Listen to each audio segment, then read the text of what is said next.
Ladies and gentlemen, welcome back to the Mailbag Showdown, where traditionally I answer questions given to me in our previous episode, but this time we have breaking news. Breaking news that several people have asked me about, and today we're going to discuss. That news? There has been a jailbreak. That's right. A jailbreak. A fortress once thought impenetrable has, in fact, been breached. There has been an escape from Netflix jail. Several escapes, actually. This is becoming a trend I'm actually quite happy about. Now, it's not a full jailbreak, in that we're not getting everything the way we thought we would. But it's something, and I'll take it. So a number of new Netflix series coming out over the course of the end of this year, and hopefully into next year and beyond, are foregoing the usual method of just being held on to for a who knows amount of time until Netflix decides, now I think it's okay. Now it is good for the English-speaking audience to have this anime in a streaming fashion. Unlike Japan, who got it far sooner. Anime Blue Period was announced, saying that it would have a somewhat proper simulcast release, but more importantly, and of course, a lot more clickbaity, JoJo's Bizarre Adventure, Stone Ocean, will be having a monthly release. Now, Netflix hasn't done the monthly release thingy all that much, and the times that it has, it sort of made sense narratively. So we don't know how that's going to apply to Stone Ocean. Back when they did Great Pretender, they didn't release the whole show in one big go. They released it in arcs. But even then, there was a little bit more clumpage. It wasn't a solid release, and honestly, it was a little confusing. A lot of people who ended up watching Great Pretender, I don't think went back later, at least not immediately, to watch the last couple of episodes that probably they might have done, or they absolutely would have done, if it was a normal simulcast release. What this means, though, is that when JoJo finally comes out in December, which is their current tentative date for it, it's going to come out in probably 3 to 4 episode chunks, once a month, and that's what we're going to get. It's not perfect. It's only a half jailbreak. It's not really entirely what we wanted, but it's something. There are a lot of reasons why Netflix could be doing this.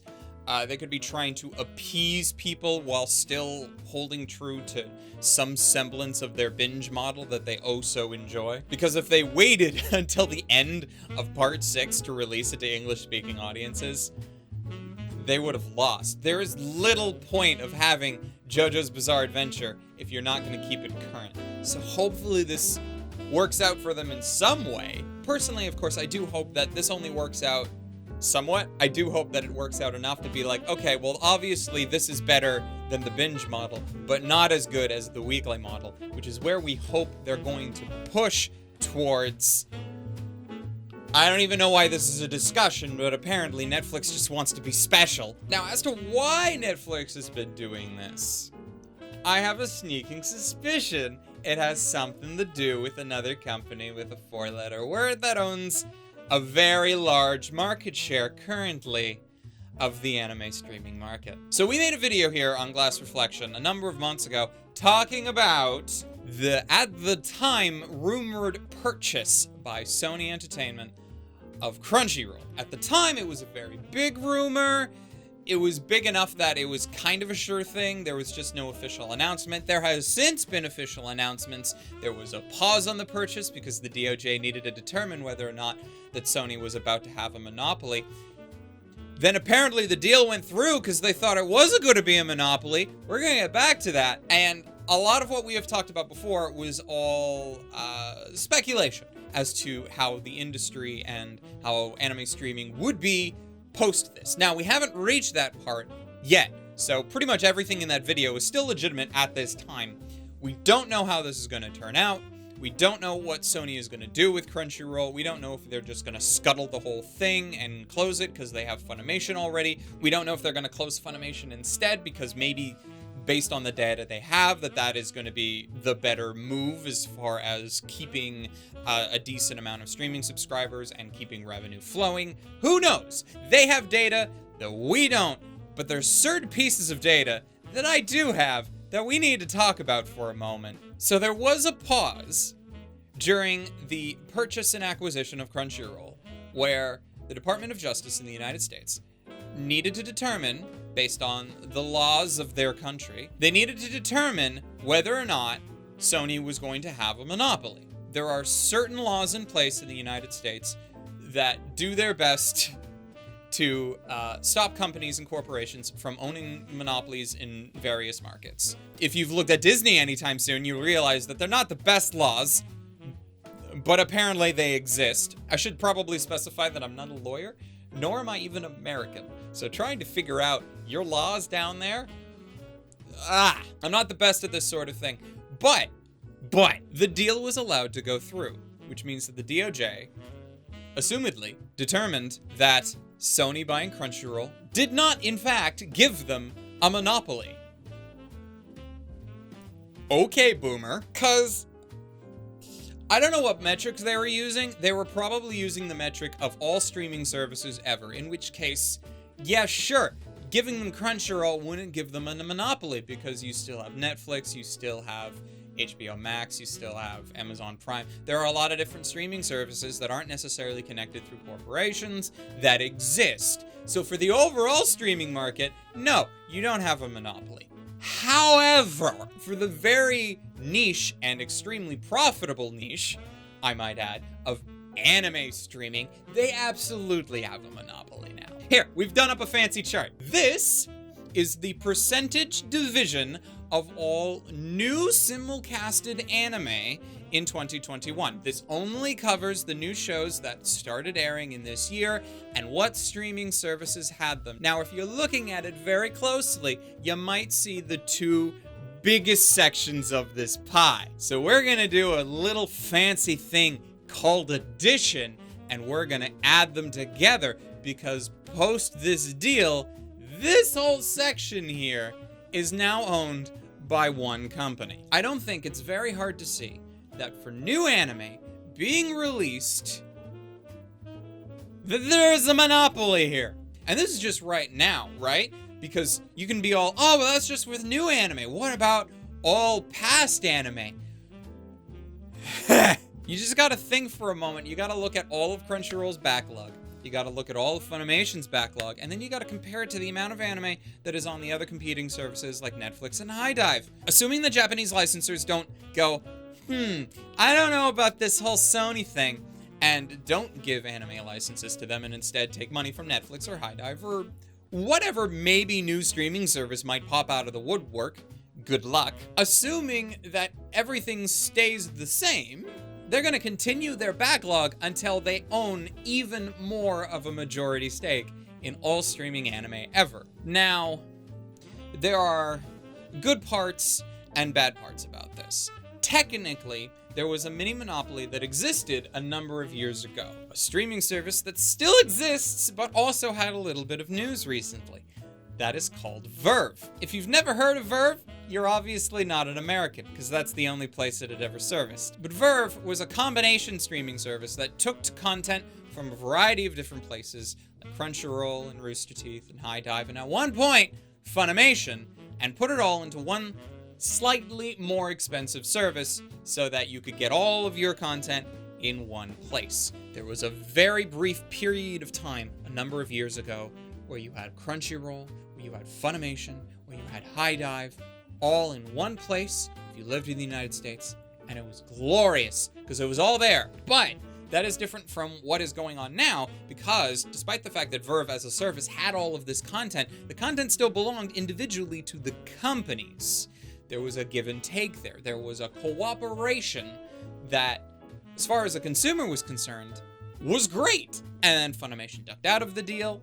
And this past week, HiDive is also ducking out of Verve. More than likely, they're ducking out of Verve because part of my theory on Verve going forward, now that Sony has bought the company, is that Verve is going to cease to exist. It doesn't make sense. It is based on deals back when AT&T owned Crunchyroll and Verve, and those deals are probably going to expire and not get renewed. So if you're currently enjoying Verve and all of the HiDive stuff that goes along with that, now you're just going to have to go and subscribe to HiDive.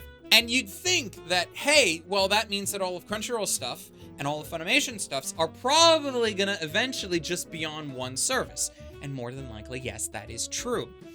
However, I am not alone in having seen problems with how these streaming services have provided their content. Even just looking at Verve. I don't get Verve in Canada, but the number of times that I've been down in the States for a variety of trips and so forth, and have used Verve because it is more convenient, it is a better streaming platform, or at least was, than both Funimation and Crunchyroll. So to have this knowledge that we're going to get an inferior streaming service, because reasons, is not very good. Having all the content in one place, yes, sort of good. However, we've already been in this position where anime streaming companies don't necessarily feel the need to improve the actual streaming of their content, because they've seemed to have learned, and maybe by us the consumer having reinforced this, they've learned that it doesn't matter how good their actual streaming service is. What matters is the content that they have. Funimation doesn't care about how broken their website is, because as long as they have the new episodes of Hero Aka or Attack on Titan, there are going to be people that come to them and watch their streaming stuff on their streaming service. Same with Crunchyroll. People are going to go to Crunchyroll for all the shit that they got. Doesn't matter if they end up having problems with the streaming service itself, because that's the place that get the content that they want. Normally, these two companies should have been competing to have the better service, but again, they've learned that it doesn't matter how good their actual streaming tech is. It matters what they have. And now, one company has all of it. I keep saying all of it in generalizations. Yes, they don't have all of it. Like, I get that they're probably pretty pissed they don't have JoJo, and that's over on Netflix right now. Nor are they going to have everything else that Netflix starts dumping money into in the coming years. But they're going to have a massive amount of anime to work with, and zero incentive to make their streaming service anywhere near at par to what Netflix offers. And I'm not talking, again, when I'm saying what Netflix offers, that's not just in content. That is in service. The Netflix streaming platform is better than every other anime service that exists. It is. Like, you can hate Netflix, and that's fine. There are many reasons to hate Netflix. There are many reasons to hate all of them. But as far as actually streaming content, if you had an anime series on literally every service, what is the one that you would end up watching it on? For me, it would probably be Netflix. So all of this to say is this not monopoly, according to the United States government, is potentially the reason why Netflix is easing up the restrictions and allowing minor jailbreaks to occur. Because they are pouring a decent amount of money to try and get on production committees, get their name attached to it more than, they previously did, where they're like, oh, this is a Netflix original. No, you just licensed it. Come on now. But no, they're actually producing shit now, and they have been for a good while, and seem to be continuing that into the future. But there are limits to how far that is going to get them. They could start to be doing a much, much bigger push as time goes on. They've already made some really solid hits in the last, year or two. Because not only do they have JoJo now, which is a big juggernaut, but they have Ava as far as the original series. Amazon was able to steal the movies from them, which I find hilarious, but, that happened. And whether or not the Bebop series ends up being good, they have incentive to continually make more live-action anime adaptations, like Death Note. I don't expect much out of their live-action adaptations, and with Bebop specifically, I don't have necessarily high hopes, but I don't need to. We're getting more Yoko Kanno music, and that is worth the whole production, personally. But that's a little bit of a tangent. Going forward, Netflix will probably keep up with their monthly release schedule. We'll see how that goes, because Blue Period is coming up in the next season, I believe. With JoJo coming along in December, we'll see how that actually works out for them, and JoJo will probably be airing, depending on how many episodes that they give Stone Ocean, I'd like to say for all of next year, so we'll have to see whether or not that monthly release schedule works for them.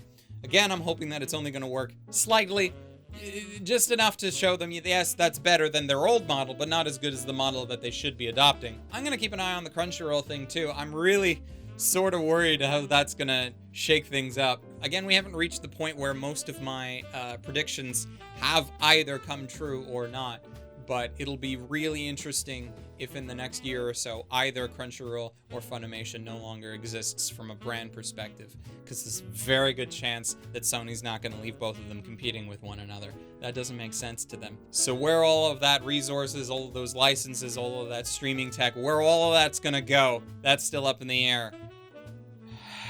And it's an interesting time. It's a worrying time, but it's an interesting time.